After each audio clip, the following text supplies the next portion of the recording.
ዛሬ እንግዳለ ከአዲስ አበባ ሚኪ ስለ ሪሞት ስራና ስለ አንዳንድ ስራዎች በሪሞት ስለሚሰሩ ስራዎች ያወራል። ከዛ ደግሞ አዲስ ሶፍትዌር ሲቪ ላይ ከአይባይ የተደገፈ ሲቪ አለ። በዛም ላይ መረጃ ሰጠናል። ሌሎች ነገሮችንም እናወራለን። ከ100,000 በላይ ፎሎወር ያለው ጎበዝ ታለንት የሆነ ልጅ ነው። በእርግጥ የኔም ቲክቶክ ሃክ የተደረገ ጊዜ የመለሰው እሱ ነው። ረጅም እጅ አለው እና ጥሩ ልጅ ነው፣ ታማኝ። ስለዚህ ከሱ ጋር ላይ እንገባለን ዛሬ አጠር ያለ ከስራ አኳያ።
ሚኪ እስኪመጣ ድረስ ስለ አሜሪካ ስላሉ ሁኔታዎች እናወራለን ባጭሩ።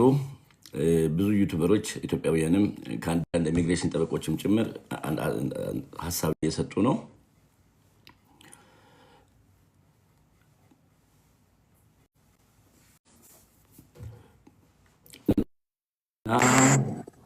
ኦኬ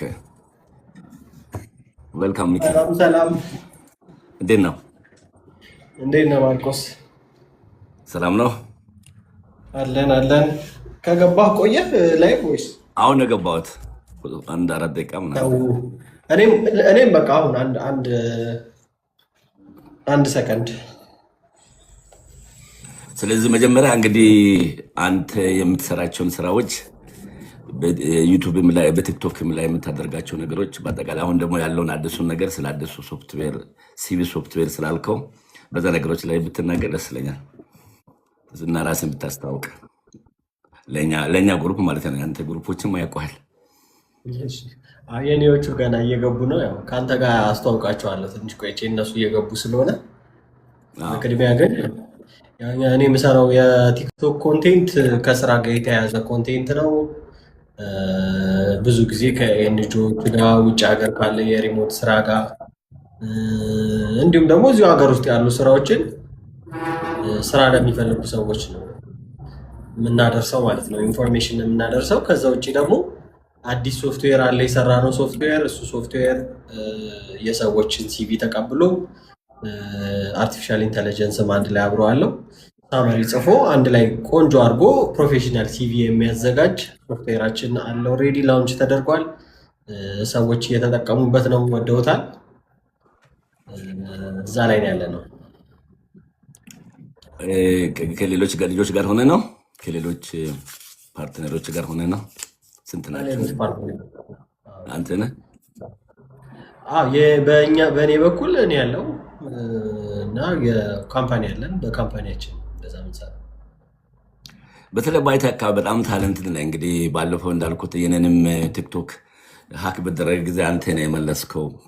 እንደውም ክፈለን ምናምን እያሉ እንኳን መደራደር ጀምሮ ነበር። አንድ አበሻ ከሌላ ጥቁር ሰው ጋር ሆና ነበር ያደረገችው። እና በኮምፒውተር አካባቢ ያለ የትኛው ነገር ላይ ነው ሞር እንትን የሰለጠንከው? ብዙ ነገር ታውቃለህ። በምን ላይ ነው በተለይ የምትሰራው ማለት ነው? ያው አሁን ከሶፍትዌር ጋር በተያያዘ ማንኛውም ስራ እንዲሁም ደግሞ ከሴኩሪቲ ጋር የተያያዘ እንደዚህ አይነት ነገር አሁን የሰዎች አካውንትም ያው አንተ ቤተሰብ ስለሆንክ ነው እንጂ ይሄ ስራችንም አልነበረም። ግን ቤተሰብ ስለሆንክ ያንተን አካውንት ለማስመለስ ያው ብዙ ጥረት አድርገን ነበረ። መጨረሻ ላይ ተሳክቷል። ከሶፍትዌር ጋር የተያያዘ ስራ እንሰራለን። አሁንም ቢሆን እየሰራው ነው። ስፔሻሊ ከኢንፍራስትራክቸር ጋር የተያያዘ ከሲስተም ጋር የተያያዘ ስራዎች ጋር እንሰራ ነበረ። ደግሞ እንደዚህ የተለያዩ ትልቅ ኦርጋናይዜሽኖችንም ፕሮጀክት እየሰጡ የተሰራለ አይደለ? ስራ ይበዛብሃል መስለኝ ከሆነ።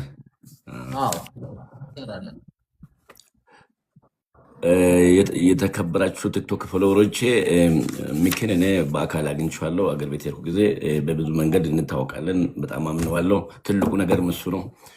የምታምን በመሆኑ አንዳንድ ጊዜ ዶክመንትም ሲያስፈልግ ለአንዳንድ ቪዛም ጉዳይ ላይ አንዳንድ ትክክለኛ ዶክመንቶችን በመስራት አንዳንድ ያግዛል እና ብዙ ነገር ያደርጋል። እና ስለምተማመንበት ነው ዋና መቅረብ የፈለግኩት እንጂ ብዙ ዩቱበር ብዙ ቲክቶከር አለ። ግን አስተማማኝ የሆነ ተጨባጭ የሆነ ስራ ስለምሰራ ነው። እና የበለጠ ደግሞ በዚህ በሮሞት ስራና በዚህ በተሰራው ሶፍትዌር በሲቪ የምደግፍ በኤአይ የተደገፈ ሶፍትዌር ላይ አንድ ፍላጎት ኢንትረስት ሆናችሁ ጥያቄም ጠይቁ። ግን በዛ ኤሪያ ላይ በጣም ጥሩ ውጤት ያለው ስራ እየተሰራ ስለሆነ የሚክንም አካውንት ሰብስክራይብ አድርጉን፣ ፎሎ አድርጉና እንግዲህ በዛ ሁኔታ አንዳንድ ጥያቄዎቻችሁን በቴሌግራሙ በምንም ልጠይቁት ትችላላችሁ። ቴንኪው ማርቆስ። ስለ ማርቆስ እኔ ደግሞ ትንሽ ነገር ልበላችሁ የእኔ ፎሎወሮች። ማርቆስ የረጅም ዓመት ልምድ ያለው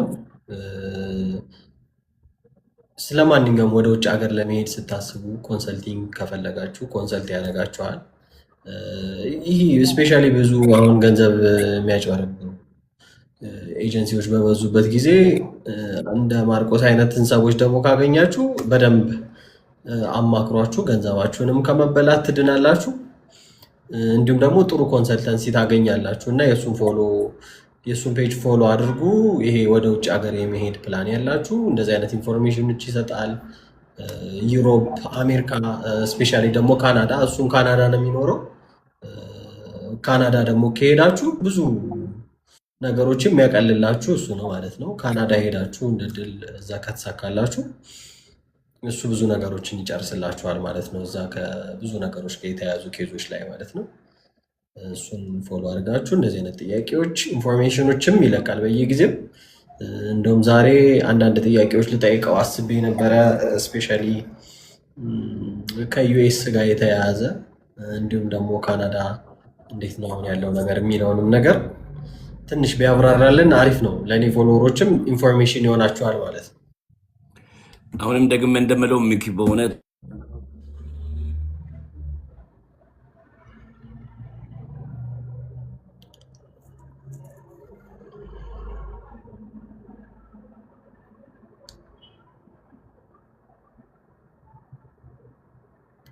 ሚዩት ሆኗል ማርቆስ፣ ድምፅ አይሰማንም። ሚዩት ላይ ነህ።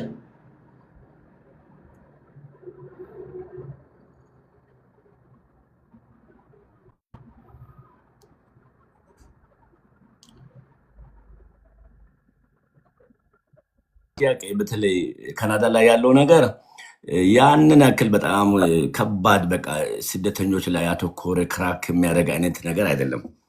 ካናዳ ላይ ያለው ችግር ምንድነው? ትንሽ የስራ እጥረት አለ። በአንድ ጊዜ ባለፉት 3 ዓመታት ከነዚህ ከአፍጋኒስታን፣ ከሲሪያ፣ ከዩክሬን በተለይ በመቶ ሺህ የሚቆጠሩ በሚሊየንስ የሚቆጠሩ ሰዎች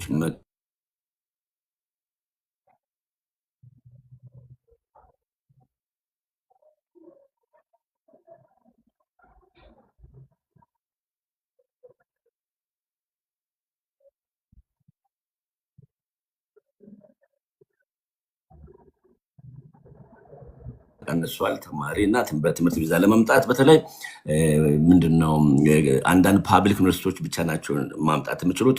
አንዳንድ ኮሌጆች ማምጣት እንኳን ተከልክሏል። ግን ፓብሊክ ዩኒቨርሲቲ መንግስት ፋንድ የሆኑ ዩኒቨርሲቲዎች ያመጣሉ። ግን እንደዚህ በካሪየር እና በላንጉጅ እንዲህ አይነት ነገር ብዙ ቀርቷል። ሞር ያለው ኢንዲማንድ እንትኖች ላይ ነው፣ ፕሮግራሞች ላይ ነው። ኢንዲማንድ የሆኑ ለምሳሌ ሄልዝ ኬር፣ አይቲ፣ ኢንጂነሪንግ፣ ሳይንስ፣ ማቴማቲክስ እነዚህ ታለንት ኤሪያ ላይ ያሉ በዛ ኤሪያ አፕላይ ካደረጋችሁ ቶሮንቶም ሌላም ቦታ ያሉ ዩኒቨርሲቲዎች በተለይ እንደ ቶሮንቶ ጆን ብራውን ኮሌጅ እና ሌሎችም ይቀበላሉ። ግን ጠባብ ነው። የአንድ ዓመት ቱሽን ሊከፈል ይጠበቃል። ቪዛ ከተገኘ እንደ ድሮ መመለስ የለም። የአንድ ዓመት ቱሽኑ ይቃጠላል ማለት ነው። ግን አንዳንድ ልቆች ተማሪዎች አሁን መግባት አይችሉም ማለት አይደለም። ያው ትምህርት ለመማር ላለመማርም ለመጡት ነው ትንሽ ከባድ የሚሆነው ማለት ነው። ከዛ ወደ ወርክ ፐርሚትም ይሄ ሎ ስኪል የሚባለው በጣም ተቀንሷል። ኦልሞስት ይቅር እየተባለ ነው። ሎ ስኪል በሌላ አነስተኛ በሆኑ ሙያ ማለት ላይ እንደነ ካስተመር ሰርቪስ፣ ክሊኒንግ፣ ሃውስኪፒንግ እነዚህ የመሳሰለ ስራዎች ወይም ማኑፋክቸሪንግ ላይ እንደዚህ አግሪካልቸር ላይ እንደዚህ ስራዎች ድሮ እንደነበሩ ብዙ የለም። ግን እንትን የሚባለው አለ። ይህ ምንድነው? ኤክስፕረስ ኤንትሪ በፖይንት ሲስተም ነው። በዛ ፖይንት ሲስተም ቋንቋ ይታያል፣ የትምህርቱ አይነት ይታያል፣ እድሜ ይታያል፣ ገንዘብም ደግሞ የአንድ ዓመት ይታያል፣ ሚስት ካለው የሚስቱ ወይም የባል ይታያል። ያው ታይቶ በፖይንት የሚሆን ነው። በጣም ታለንትድ የሆኑ ሰዎች በዓለም ላይ ስለበዙ ከዛ የተነሳ ጠባብ ይሆናል እንጂ እሱ እድል አለ። ታለንትድ የሆኑ ሰዎች አሁንም አለ እና አሳይልን በተመለከተም ያው አለ። ግን በአንድ ዓመት ውስጥ ማመልከት አለባቸው። ከገቡ ከአንድ ዓመት በኋላ ማመልከት ወይም ተመልሶ ሄዶ እንደገና መጥቶ እሱን ነው መከልከል የፈለጉት። ትክክለኛ ስደታ የሆኑ ወይ በኤርፖርት ይጠይቁ ወይም ከወጡ በኋላ በአንድ ዓመት ውስጥ ከጠየቁ አሳይለም አሁንም አለ። ግን በአንድ ዓመት ውስጥ አልፎባቸው የሚጠይቁ ካሉ ግን ፕሮሪስክ አሴስመንት ይባላል። እሱ ምንድነው? መግባት አይችሉም ብሎ ሎየር የሚሰራው ስራ ነው። ወይም ኢሚግሬሽን ጎበዝ ኢሚግሬሽን ኮንሳልታንቶች የሚሰሩ ስራ ነው። በሱ እንግዲህ ከባድ ነው። ግን መጀመሪያ ሳለ መጠየቅ ሰው ኢዚ ነው፣ ስትሬት ፎርወርድ ነው። ግን ከዛ በኋላ ከባድ ነው የሚሆነው። እዚህ አይነት ጠባብ ሊኖር ይችላል። ስለዚህ እዛ ውስጥ ከምትገቡ መጀመሪያ በዓመት ውስጥ አፕላይ ብታደርጉ ይሻላል። በትምህርት ቪዛ የመጣችሁ፣ በሱፐር ቪዛ በፔረንትስ የመጣችሁ እንደዛ ብታደርጉ ይሻላል። የፋሚሊን ፕሮሰስ እንዳለ ነው፣ ትንሽ ይቆያል። ምክንያቱም ሜይ ቢ ኢሚግሬሽን ሰራተኞችን ተቀንሰዋል መሰለኝ እና ከዛ የተነሳ አንዳንድ ዲሌ አለ።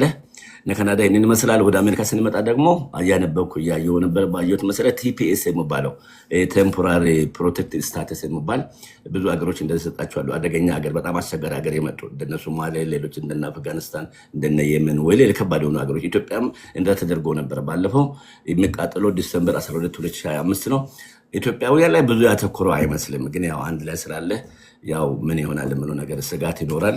ያተኮሩት በጣም አስቸጋሪ የሆኑ ሀገሮች ላይ ከቴሮሪዝም ጋር ይገናኛሉ ወይ ለሴኩሪታችን ሪስክ ይሆናሉ ከተባሉት ጋር ነው ችግሩ። ግን ቢሆንም አንዳንድ ነገር እንዴት እንደሆነ አናውቅም። ኢትዮጵያ ላይ ግን ያነጣጠረ ግን አይደለም እና እሱንም እናየዋለን። አሳይለም ምን አተኩራለሁ እያለ ነው። የቀን ይቆማል ለተወሰነ ጊዜ እያለ ነው። ግሪን ካርድም እንደገና ይመረመራል እያለ ነው። ይህ ሁሉ ግን ያው ባለፈው የሆነ ሰው ምንድነው ናሽናል ጋርድ ተተኩሶበት አንዱ ሞታ፣ አንዱ ደግሞ ስለቆሰለ ከዛ የተነሳ ነው። እንደውም አንዳንድ መስለው ምንድነው የሆነ በቃ ስለተነካው በቃ እንትን ምን ነገር ነው ያለውና በአንድ በኩል የትራምፕ አካሄድ ትንሽ ያሰጋል፣ ያሳስባል። ያም ቢሆን ኢሚግሬሽን ጉዳዮች ላይ በጣም ባተኮረ ቁጥር የእሱ ቤዞች እሱን የመረጡ ሰዎች ሞር ይወዱታል። ከዛ የተነሳ ያሳስባል። ግን ምናልባት በሌላ በኩል ደግሞ ዲሞክራቶችም ካሸነፉ ሚድል ተርም ኤሌክሽን ላይ ነገሮች ሊቀየሩ ይችላሉ እና ይህንን መሰላል ባጭሩ የካናዳና አሜሪካ የኢሚግሬሽን ሁኔታ። በጣም አሪፍ በጣም አሪፍ የሚባል መረጃ ነው የተሰጠን። ስፔሻሊ አሁን ይሄ ወደ ውጭ መሄድ ለምትፈልጉ ልጆች ከማርቆስ የተሻለ በደንብ ኤክስፔሪየንስ ያለው ሰው አታገኙም። ስለዚህ ቲክቶኩን ተከታተሉ በደንብ ፎሎ አድርጉትና ተከታተሉ። ከዛ ውጭ ደግሞ የሚኖራችሁ ጥያቄ ደግሞ ፎሎ አድርጋችሁት ኢንቦክስ ብትጽፉለት ይመልስላችኋል። ሌሎች መረጃዎችም ካሏችሁ መጠየቅ የምትፈልጓቸው ለካናዳ፣ ዩሮፕ እንዲሁም ደግሞ አንዳንድ አሜሪካም ያላችሁ ጥያቄ ካለ መጠየቅ ትችላላችሁ። ምክንያቱም ከማርቆስ የተሻለ ሰው አታገኙም ብዬ ነው የማስበው። አብረን ስለሰራን እኔ አውቀዋለሁ ማርቆስ። እና ጥያቄዎቻችሁን መጻፍ ትችላላችሁ። ያው በእርግጥ 2 ቀን ነው እንገናኝ የተባብለን ላይ አብረን እንገባለን ብለን ያልገባ ነው። በዚህ ስራ ሰዓት ስለምሆነው እዚህ እኛ ጋር አሁን 9 ኦክሎክ ይሆናል። ቢሮ የሆነ ስራዎች ኮርት ምናምን ይኖራሉና ከዛ የተነሳ አሁን ግን ስላያችሁ ምክንም አሁን እሱን አካውንት ማየታችኋል። ብዙ ነገር ይደግፋል። ዶክመንት በተመለከተም በሶፍትዌር ደግሞ እሱንም እንትን በሉ። ያው በእኔንም በዚሁ ለእኔን ቲክቶክን አካውንት በደንብ እንትን በሉ። ግን ሚኪ ያን ነገር የምጠይቀው ዛሬ እኛ ብቻ አውርተን የሚቀር ይመስላል። ግን ሌላ ጊዜ በእያንዳንዳችን አካውንት እየመጣችሁ ሞር ላይቭ ይኖረናል። በሱም ሚኪ ኢምፕሎይመንት ሚኪ ጆብስ ላይም በሱ በዛ በኩል ታገኙታላችሁ። ብዙ ጊዜ ላይቭ ይገባል። በንም በኩልም በዚህ በማርቆስ ግሎባል ኢሚግሬሽን ኒውስ ላይ ታገኙኛላችሁ። ዛሬ ግን ይሄ ድል ኖሮ በእውነት እንደዚህ መድረስ መቻላችን በእውነት በጣም ደስ የሚል ነገር ነው። ይሄ ነገር በመፈጠሩ ግን ሚኪ ሲቪው በተለይ ለነማን ነው ይሄ ወረቀት ይሄ ሲቪ የሚያስፈልጋቸው? ውጭ ሀገር የሚሄዱ ናቸው? እዛ ሀገር ቤት ለተሻለ የስራ ለመቀጠር ነው? በመሬዳ ላይ ነው በጣም እየጠቀመ ያለው የእናንተ ሲቪ? በጣም አሪፍ ጥያቄ ነው። ለማብራራት የሚመች ጥያቄ ነው። ምክንያቱም ሲቪው የተሰራው ለማንኛውም የስራ ፈላጊ ነው። ለስራ ፈላጊ ማለት አሁን ስፔሻሊ እኛ 12ኛ ክፍሎች በጣም ብዙ እየወደቁ ስራ የሚፈልጉ ልጆች አሉ። 12ኛ ክፍሎች ማለት ነው። ከነሱ ልጀምር ብዬ ነው እንጂ ወደ ላይም እየሄድን እንመጣለን። 12ኛ ክፍሎች ሆነው ስራ እየፈለጉ ለሚኖሩ ልጆችም እንደ መጀመሪያ እንዴት ሲቪ እንደሚሰሩ ማወቅ አለባቸው። ምክንያቱም ስራ ሲፈለግ ያለ ሲቪ ስራ መፈለግ ስለማይቻል ሲቪ እንዴት እንደሚሰሩ በቀላል መንገድ የኛ ሶፍትዌር በደንብ ጋይድ እያደረጋቸው ኢቨን አማርኛም አለው። አሁን ሌሎች ቋንቋዎችም ይጨመሩበታል። ኢዚ ለአጠቃቀም ኢዚ እንዲሆን ማለት ነው። በካታጎሪ በየስራ ፈላጊው ካታጎሪ ሆኖ ማለት ነው። ለ12ኛ ክፍል፣ ለአካውንታንት፣ ለሴልስ፣ ቨርቹዋል አሲስታንት፣ ከስተመር ሰርቪስ፣ ዴቨሎፐሮች፣ ሲስተም ኢንጂነሮች፣ ሲቪል ኢንጂነሮች ለሁሉም አይነት የሚሆን ሲቪ ነው እኛ ቢልድ ያደረግነው ማለት ነው። የሚጀምረው ከ12ኛ ክፍሎች ነው። 12ኛ ክፍል ሆነው ስራ ለሚፈልጉ ሲቪ ስቴፕ ባይ ስቴፕ ጋይድ አድርጓቸው ዳውንሎድ ማድረግ ይችላሉ ማለት ነው። ከዛ ደግሞ ኤአይም አለው፣ አርቲፊሻል ኢንቴሊጀንስ የተገጠመለት ነው። ሰው የራሱን ስኪል በነገረው ቁጥር ስለራሱ ኢንፎርሜሽን በሰጠ ቁጥር ወደ ሲቪው መጨረሻ ላይ ኮምፓይል አድርጎ ኤአዩ ፕሮፋይል እና ወይም ደግሞ ሳምሪ ያወጣል ማለት ነው። እሱን ካወጣ በኋላ ፎቶቸውንም አስገብቶ ያለ ፎቶ የሚፈልጉ ከሆነ ያለ ፎቶም አስገብቶ ይሰራላቸዋል። ሌላኛው ደግሞ ኤቲኤስ የሚባል አለ። ብዙ ጊዜ በኤአይ ሪቪው የሚደረጉ ሲቪዎች አሉ። በኤአይ ሪቪው የሚደረጉ ሲቪዎች ማለት ብዙ ጊዜ አሁን ሂውማን ሪክሩትመንትን ለማስቀረት የሪሞት ስራዎች ሰው ሲቪውን አፕላይ ሲያደርግ ኤአዩ ነው ኢቫሉዌት የሚያደርገው። ኤአዩ ኢቫሉዌት በሚያደርግበት ጊዜ ኤቲኤስ ፍሬንድሊ የተባሉ እንትኖች አሉ። ኤቲኤስ ፍሬንድሊ የተባሉ የሲቪ ቴምፕሌቶች አሉ እና እሱንም ሲቪ መስራት የሚችል ሪሞት ለሚሰሩ ልጆች ፕሮፌሽናሊ ሲቪውን ጨርሶ የኤአዩንም ቱል አልፎ ሪክሩተሮቹ ጋር እንዲደርስ የሚያደርጉ ፊውቸሮችም ተካተውበታል። የዚህን ያክል አድቫንስድ የሄደ ሲስተም ነው ማለት ነው። ዶክተሮችም ለሄልዝ ኬር ላይ ያሉ ሰዎችም በዛ ፕሮፌሽናል ሲቪ መስራት ይችላሉ። ስፔሻሊ ወደ ውጭ ሀገር መሄድ የሚፈልጉ እና በስራ መቀጠር ለሚፈልጉ ልጆችም ይህንን የሲቪ መስሪያ ቢጠቀሙት ኢፌክቲቭ ይሆናሉ ብዬ አስባለሁ። ምክንያቱም ከብዙ ሪሰርች በኋላ የተሰራ የሲቪ መስሪያ ሶፍትዌር ስለሆነ ማለት ነው። ከረንትሊ ብዙ ሰዎች አሁን እየተጠቀሙት ነው። ገና ላውንች ከተደረገ 3-4 ቀኑ ነው። ግን ደግሞ ሰዎች እየተጠቀሙት እኛም እየደወለን የእነሱን ፊድባክ እየጠየቅን ነበረ። እጅግ በጣም አሪፍ የሚባል ፊድባክ ነው ያለው።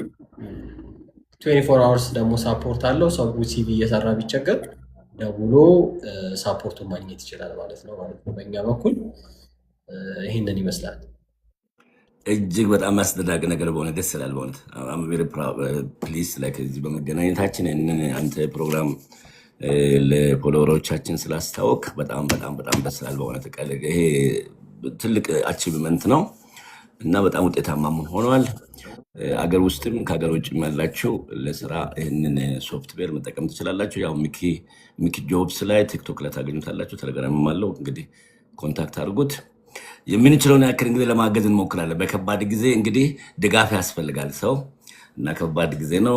አሜሪካም እያጠበበ በመጣበት ነው። ካናዳም ግን ሌሎች ክፍት እድሎች ሊኖሩ ስለሚችሉ ኒውዚላንድም፣ አውስትራሊያም፣ ዩሮፕም እዛ ኤሪያ ላይ አሁን በዚህም ስራ የምፈልጉትም ጋር የምንችለውን ሁሉ ለማድረግ እንሞክራል በትርፍ ጊዜያችን። እስካሁን ድረስ እውነት ለመናገር ከሆነ በበኩሌ እኔ ምንም ውጤት ወይ ገንዘብ ማግኘትበት አይደለም። በዚህ በቲክቶክ ካለኝ ፍላጎት እኔ ራስም ኢሚግራንት አድርጌ ስለመጣሁና ከ4 ዓመት በፊት ወደዚህ ከመምጣት በፊት ኢንፎርሜሽን ምንም አልነበረኝም። ስለ ካናዳ እንኳን ኢንፎርሜሽን አልነበረኝም።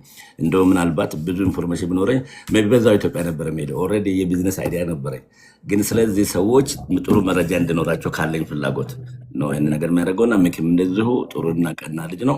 በዚህ ሰዓት እንደዚህ አይነት ሰዎች ማግኘት በጣም ከባድ ነው። ትልቅ መስሪያ ቤቶች ይሰራል። ሀገር ቤት ሆነ ለመናገር ሆነ ወደ እንደዚህ ብሎ መናገር ባያስፈልግም፣ ስለዚህ ጥሩ ትውውቅ እላለሁኝ። ጥያቄ ጠይቃችሁ ዛሬ መመለስ አለመቻሌ በጣም ይቅርታ። ላይቭ ደግማለሁኝ። ይህን ላይቭ 1-2 ቀን በኋላም ቢሆን በግልም እንደዚህ የመጣና ጥያቄዎቻችሁን መልሳለሁ። ዲቪ የተባለ ነገር የሚቀር አይመስለኝም፣ ግን ያው ቀኑ እስካሁን አልታወቀም። የሚቀር ግን አይመስለኝም። እንግዲህ እንጸልያለን እንዳይቀር። እንግዲህ ይሄ የኛ ህዝብ ለምስኪን ህዝብ ለብዙ ህዝብ የሚሆን ትምህርት ምን ስኪል ምን የማይል ይህንን ፕሮግራም ብዙ አበሻ የተጠቀመበት ለዘመናት ይሄ እንደሚቀጥል እንግዲህ በጣም ተስፋ እናደርጋለን። ምክ ምን ይመስላል አይደለ? የዲቪው ነገር ትንሽ ጥያቄ ሆኖ ነበር። ሆፕፉሊ ግን አሁን ይመለሳል ብለን እናስባለን። ያንተን ኢንፎርሜሽን ደግሞ በጉጉት ቲክቶክን ፎሎ አድርገው ይጠብቃሉ ብዬ አስባለሁ። ምክንያቱም ሌተስት ኢንፎርሜሽን ከአንተ ያገኛሉ፣ በዲቪውም ዙሪያ በሌሎችም ዙሪያ ማለት ነው። እንደውም አንድ ሰው እዚህ ከአረብ ሀገር ወደ አውስትራሊያ መሄድ እንችላለን የሚል ጥያቄ ጠይቀውን ነበር። ያው እንትን ነው። እዛም መኖሪያ ፈቃድ ካላችሁ ስራ ካላችሁ በዛ ደረጃ ካላችሁ ነው ዋናው እሱ ነው። አሁን ለምሳሌ ዝም ብሎ በቱሪስት ቪዛ ያለ ሰው ወይ ጥሩ ስራ የሌለ ሰው እነዚህ ሀገሮችን በተለይ ትልልቅ ሀገሮች ቪዛ ለማግኘት ትንሽ ይከብዳል። ግን ያው እንደ ሁኔታው እዛ ሀገርም ኤጀንሲዎች አይጠፉም። አንዳንድ ኤጀንሲዎችን እኛም እያገኘን ነው ያለ ነው። በተለይ ከኢትዮጵያ ወደዛ አንዳንድ ስራዎችም ይኖራሉ። እሱን ሌላ ጊዜ እናወራለን። ስለዚህ ያው እንደ ሁኔታ እንደ ዶኩመንት ያለ ፍቃድ መኖሪያ ፍቃድ የስራ ፍቃድ ወይ ፎረን ወርከነ ወይስ ነዋሪ ነህ፣ በዚህ ደረጃ ነው የሚወስነው እሱ እና ከብዙ ይቅርታ ጋር ሚኪ እንግዲህ የምጨምር ነገር ከሌለ ያው እንዳልኩት እዚህም ስራ ሰዓት ወደ 15 ደቂቃ በኋላ ስለሚደርስ ሌላ ጊዜ በጊዜ ቅዳሜ ወይ እሑድ ስራ የሌለበት ቀን በደንብ አድርገን ደግሞ እንደግማለን። ስለዚህ በሰፊው ታይም ይፈልጋሉ። የዛኔ ቴሌግራም ቻናሌ ላይ ቀድሜ ነግራቸውና ላይቭ እንደምንገባ ያላቸውን ጥያቄዎች አዘጋጅተው እንጠብቁ ማለት ነው። ለእነሱም ትልቅ አድቫንቴጅ ስለሆነ ማለት ነው። እንደዛ አድርገን ወይ የሚቀጥለው ቅዳሜ የሚሆን እሑድ ቀን እንገባለን። እነግራችሁና አስቀድመን ሰፋ አድርገን እንገባለን። አሁን ነው ይህንን ያክል እንኳን እንድንገናኝ ብዬ ነው እንትን ያልኩት። ስራ በፊት ደግሞ ከኛ ጋር ምሽቱ 3 ሰዓት ምናምን ሲሆን ደግሞ ስራ ስለሆንኩኝ በዛ ምክንያት ነው። እሱም ስራ ነው። እንደዛ እናደርጋለን። ስለመጣ ሚኪ አመሰግናለሁ። በጣም ደስ ብሎኛል ለነበረን ጊዜ። ቴንኪው በጣም ማርቆስ። ሁላችሁ ደግሞ የመታችሁ ጥያቄዎቻችን ዛሬ መመለስ ባንችል ስትከተሉን የነበረ ሰፖርት የምታደርጉን ከልብ እናመሰግናችኋለን። ከልብ አመሰግናችኋለሁ። ቴንኪው በጣም ማርቆስ። መልካም ጊዜ። ሌላ ቀን እንገናኛለን። ሌላ ቀን ዊኬንድ ላይ እንገናኛለን፣ እንደግመዋለን። እሺ ማርቆስ። ማንም ትክክል ኢንፎርሜሽን የሚሰጥ የለም። ኢንቦክስ እንኳን አትመልስም ያልከው ሀይ በለኝና ያው ስራ ይበዛል ታውቃለህ። ስራ ራሴ ይበዛል። ጋዚ የምኖርበት ሀገር እሱም ስራ ይበዛበታል። ከዛ አኳያ ካልሆነ በስተቀር የምንችለውን ያክል መልስ እንሰጣለን። ግን ስራ ይበዛበታል። በስራ መካከል ነው ይህ ነገር የምናደርገው። እግዚአብሔር ይመስገን ስራ ስለበምበዛ ነው። እሺ እንደ ልብ መመለስ የማይቻለው ነው።